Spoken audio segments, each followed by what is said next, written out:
What's up, nerds? I'm Brandon. I'm Jimmy. Welcome back to Nerd Alert.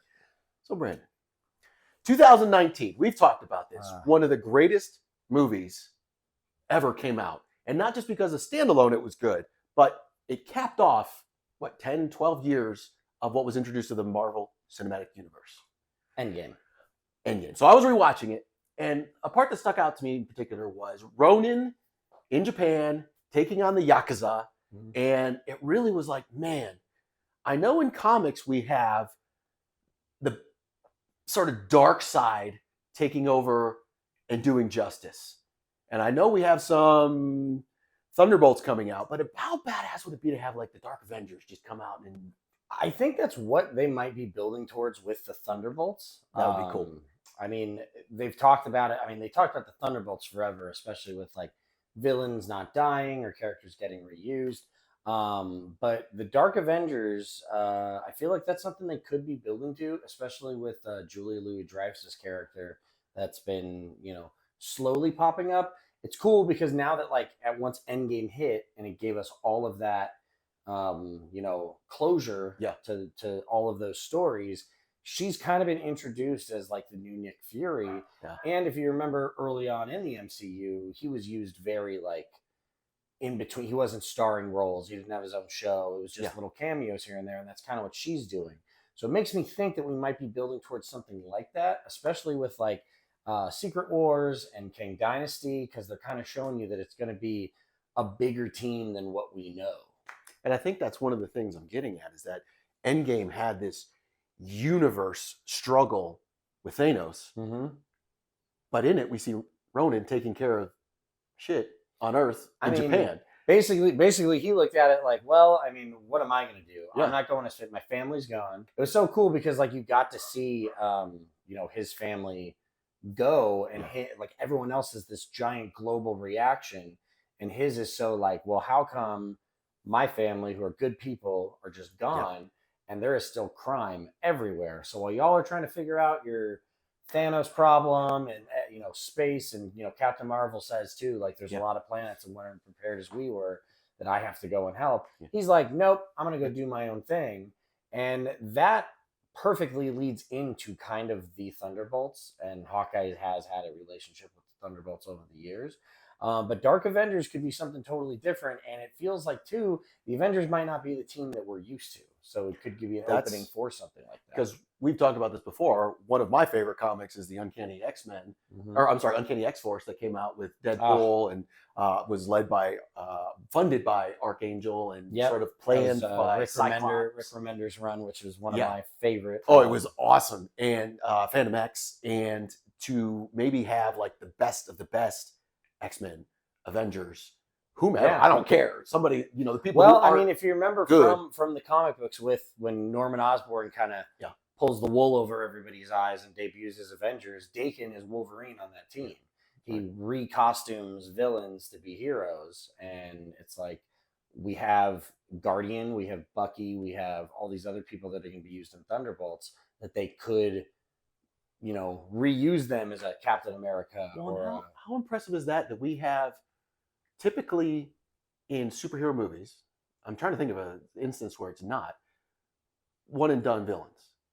Like, you don't bring it back. But even when you look at like the first Iron Man, Ironmonger's killed. A lot of villains. That was the whole thing. Is like villains never got reused, and then we're gonna have Taskmaster, which I think is exciting because her evolution in Black Widow was not what I was familiar with. No, or what I was expecting. Yeah, so to see that she would come back. Ghost is another one. Ghost is going to be in there. Okay, that's exciting. And both of those are villains, but they're not necessarily as motivated. Like they're not just like they're not Lex Luthor trying to take over the world. Yeah. Like it turns out they have different sides to them. It's kind of what we talked about last week, where we're getting more info on villains, so it's not just bad for bad's sake. It's like, well, no, there was a reason why they were doing what they were doing. It wasn't necessarily just to be evil and watch the world burn. Not to jump down this what if rabbit hole, but could you imagine if they decided to never kill off Michael B. Jordan's character in Black Panther? Like, not only could you have used him for Black Panther 2, but you could have used him for something like this. Yeah.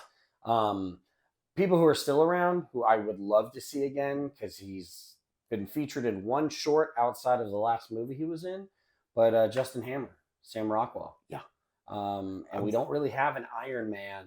That's one that's elevated in my opinion. Iron Man 2. When that first came out, it was like, wow, that's not as good as the first one. But since then, rewatching Now, it, see, like, I love 2. Yeah. I didn't like 3, and then rewatching 3, I was like, 3 is actually a pretty fun movie. I think I was the other way because I was high expectations for 2. Mickey Rourke, it's like cool, and then it like farted, and I'm like, all right. So when I watched 3, I had like lower expectations. You didn't like the greenhouse fight at the end, the botanical room with all the. No, not really. Oh, I thought that was so good. It was just, I don't know. It just wasn't as good as the first one. And Yeah. that's where, you know me, my expectations get high, unrealistic. Halloween 2018. So so I think that was a big part of it. But to see that they're moving in this direction of not the Captain Americas, like the people who are pristine white and you can defend them to the end of the world. I mean, grabbing a U.S. agent who's going to be literally like, just decapitates a dude with the shield. Yeah, exactly. I'm excited to see what they do, and we've touched on this before. Harrison Ford is taking over as William Hurt's character, Thunderbolt Ross, which, like I said, you can always recast parts. And your favorite character from Nerd Locker days, Red Hall. Rolk is he's a potential. When that got debuted, I really thought it was silly. But he's kind of become a regular character now, so I've learned to accept it better. We'll see how he's introduced in the next Captain America movie. I don't know that's confirmed, but I think everyone is kind of just like, yeah.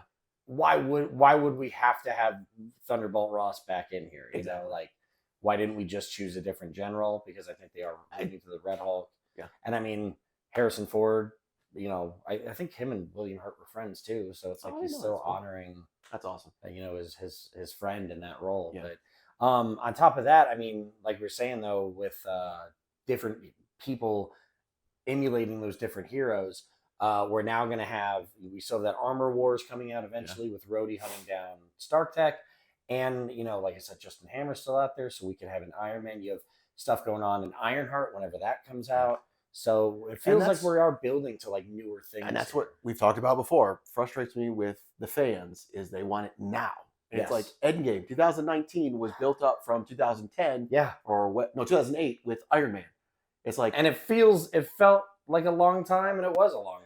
And it's like, we're getting there. And the other part that we also talked about was it's not going to be exactly like the comic book. No. And that's the genius thing that the MCU has done is we have Civil War. How are they going to do that? They don't even own all these properties. Like, they didn't have X-Men at the time. They didn't have anything at the time. They just used what they had, but they still told a good story. Brilliant. You brought up Age of Ultron. Yeah. It's like, that is nothing like the comic books. No. And it's like, brilliant. Yeah, the name Age of Ultron was a 12-issue series that they just adapted to that. And I'm thinking that, like, if we do get Dark Avengers, something like that, they're going to continue to bend it to what fits. Something we were talking about earlier is how Norman Osborn is really the linchpin in all of that stuff. This is after Secret Invasion. Spoiler alert for the comic books. Norman Osborn takes the kill shot on the Skrull Queen. So he's deemed this hero, and he's given shield. He turns into Hammer. He debuts his Avengers team.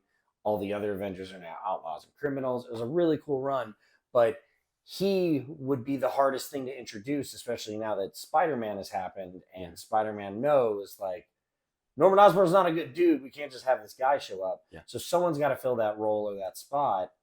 But that's another thing. When Thunderbolts came out, I remember getting it and like, oh, cool, new superheroes. Yeah. Oh, cool. You're talking about the original. That was so when it first came still out, deemed like one of the and it was coolest. Shocking when it was revealed what was going on. So now we know the motivation for most of the members of the team, good, evil, whatever. We just know who they are. So again, it's Kevin Feige. He is a master planner. Who knows? But I can't see that huge twist. Kevin the robot. Yeah, exactly. The robot, the AI. So I can't imagine this huge twist hitting us. But at the same time, it's like they're going to find some way to play this out that we didn't expect. Oh, absolutely. But I mean, I think that's what's shown that the reason I think the MCU has done so good and that DC didn't for a long time, and even the X-Men movies started to falter, is they take what they can and adjust it, they don't rewrite everything around one person or one role or one thing and just try to like what DC should have done years ago was start over clean, and they didn't. They built on more crap. Same with the X-Men, should have just started clean. Yeah. This one, anything they've gained, they found a way to work it in without rewriting everything or redoing everything, and you just adjust. And that we didn't plan on talking about this, but that's a good point. I just read David Goyer came out and was talking about, he was one of the writers on Man of Steel, and Christopher Nolan, as they came up with this idea, the plan was Man of Steel 2. Yeah. And then remember we were at Comic-Con, they're like, oh, Batman versus Superman, yay! And we were all waiting like, cool. They didn't have anything. Not even Ben Affleck as Batman. A long time. So it was obvious the executives were like, we can make money. And it was like, do you remember when it was announced even previously in I Am Legend? Yes.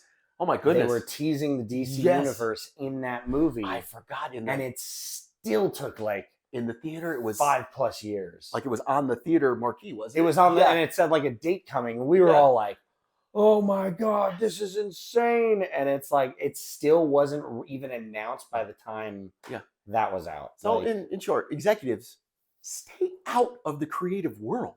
Let the writers and actors tell the story, man. But that's not why we started this. I can't wait to see villains do good things. I want to see an MCU the way they're setting up Star Wars right now, where you are going to have your main Jedi storyline, but there is stuff going on in every direction, and we're going to have different teams and people to tell it. And I'm excited to see some villains doing some stuff.